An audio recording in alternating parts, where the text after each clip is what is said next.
What's going on, guys? This is Alfie with Asian Persuasion 2008 here. Who do we have and what did you do today? Brandon Lenard, aka Mr. Kodak, and I got 5th place with Infernoid Snake Eye Fence. How many cards? 56. All right, let's get into 56. All right, so look, we're gonna start off with the starter deck, Decatron. It worked better if it's QCR. Then we're gonna hit all the little guys. We play the 1, 2, 3, 4, 5, 6, 7, 8. 2 9s and 2 10s. You need all the names to be able to facilitate the combos and all of the fancy stuff, and you just don't want to run out. You can loop them a lot more than you used to be able to, so you're kind of like cool with a smaller package. You don't have to go too crazy. The Void Spell Traps. We got 3 Vanishment, starter deck. I see people not playing this or playing it at 1. You tripping. 3 Imaginations. They playing this at 1 side and 2. You're also tripping.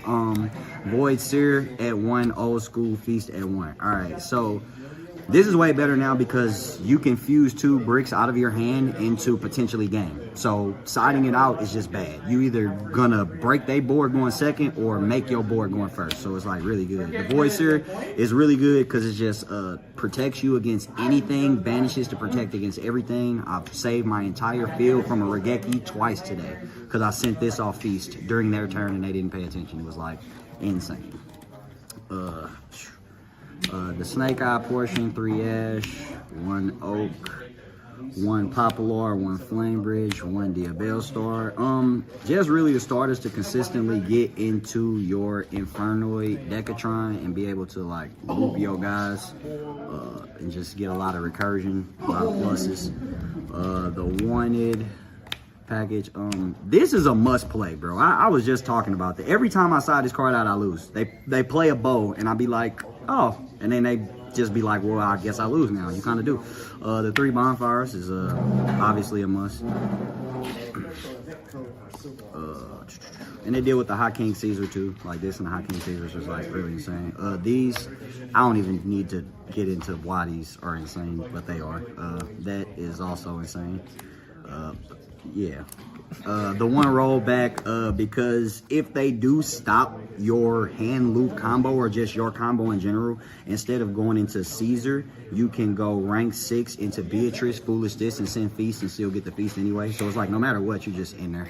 You got the Instant Fusion, ulti, because it works better. Dark Fusion, because it's insane. I randomly want to play more of this, but it'll probably be a more Infernoid list. It just kind of depends on what the ban list does. But it basically allows you to fuse with 2 Infernoid monsters, and the fusion is now non-targetable, which means that the Effect Veilers, the Imperm, the Ghost Mourners, all the cards that actually would stop you just don't, and you just win.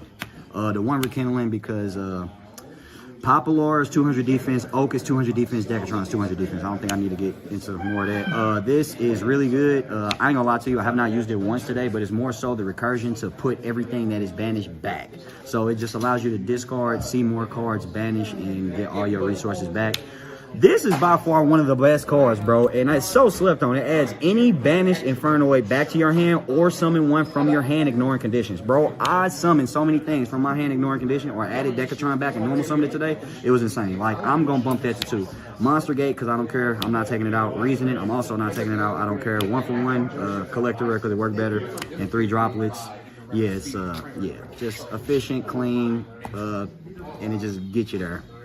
The 1 for the engine, to when you don't have the engine, to get you into the engine, to fuse into the hand loop, which is by far the most busted part of today, and I'll show you. The 2 Charmers, just in case.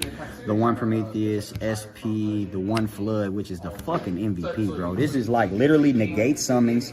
If cards are banished from your graveyard, if non-targets banish a card, so on your turn, you're allowed to be super aggressive, clear boards, and get out of there.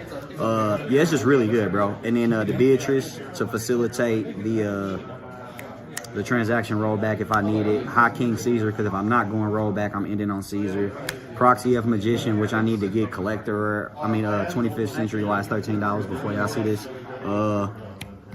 The Elden Test, and then Evil. I ain't gonna lie, I wanted to play 2 Evils, but 1 is pretty cool because when you Secrets and Fusion it back, you can literally put it back and Foolish it again and get the effect. So it's just never like bad. It's just, it's always available. And the 1 Tiara, yeah, I definitely did use him twice today. I infused him back, went to Imagination twice on somebody to get that last game in top 5. It's like, it's pretty sick, bro.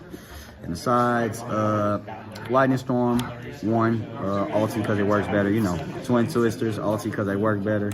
Dark Rulers, Evenlies, and Skill Drain. And that's what we rocking with, man. We managed to squeeze out 5th place with a round 1 loss for coming late. But you know what? And shout out to my draw, bro. He was cooking. I don't know who he is. It's my first time ever playing. Bro, he was cooking. Shout out to you, bro. Why don't you show us the combo? Oh, facts. Okay, so it's kind of a beautiful thing. It's literally all off 1 card, which is kind of insane. You just normal Ash. You go Popular. Popular effect to get your spell.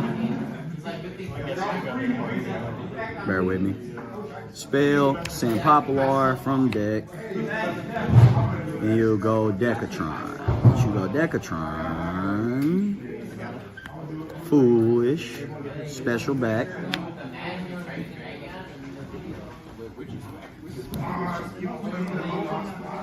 Well, yeah, apologize, back row. Apologize. Skipping steps. Here we go. Foolish D8. So then at this point, you would send these 2. Go Oak.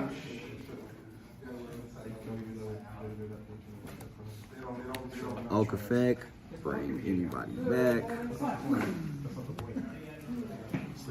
to the Flame Bridge.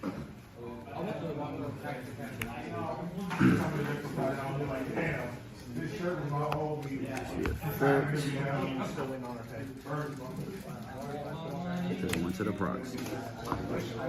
Flame Bridge bring back a Decatron. Activate the effect. At this point in time, I would always send a lower level Infernoid. You do not want to send a higher one because you have to summon somebody back. So let's just say you send.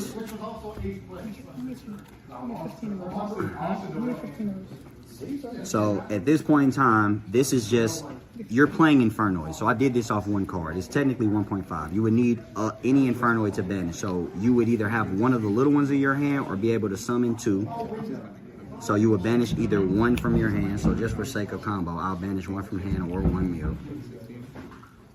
Just anybody. Literally does not matter. Banish 2. You summon Proxy Magician. Fuse these 2. Go into Evil. Evil effect. Banish. Banish 8. Oh, well, you banish at 8 stars, so now you can send 8 Infernoids to the graveyard.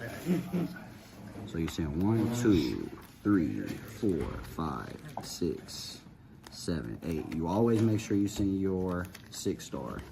So after you Foolish, get your 8 out there, you would now go into 3. To go Prometheus. Use Prometheus effect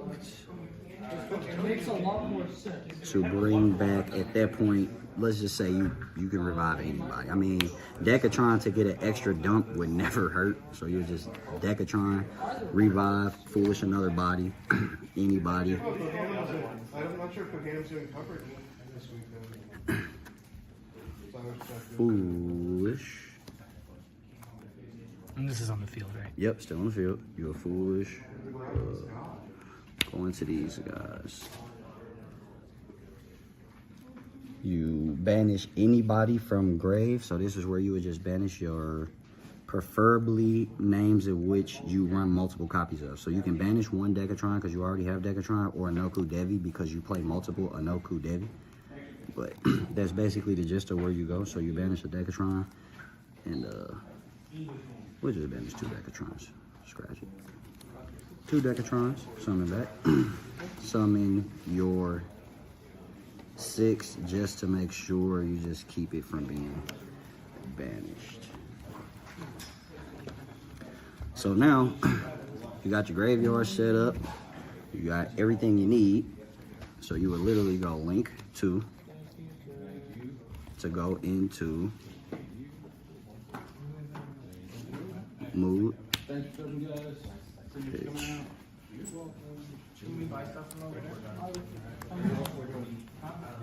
And this is engraved. Yep. Or it, well, yeah, because you would have used it by now. to special. So now, you get your 2, and this is where you would banish the 2 to special your Noid. Go into sequence, and once you go sequence, you will have 10 in graveyard, including 1, 2.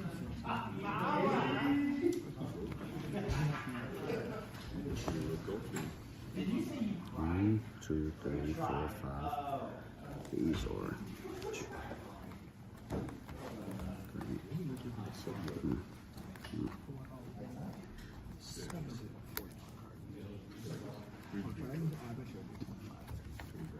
You shuffle literally everything you just made back, all 10, with the 1 and the extra from the Decatron to be able to fuse to TR and go 10.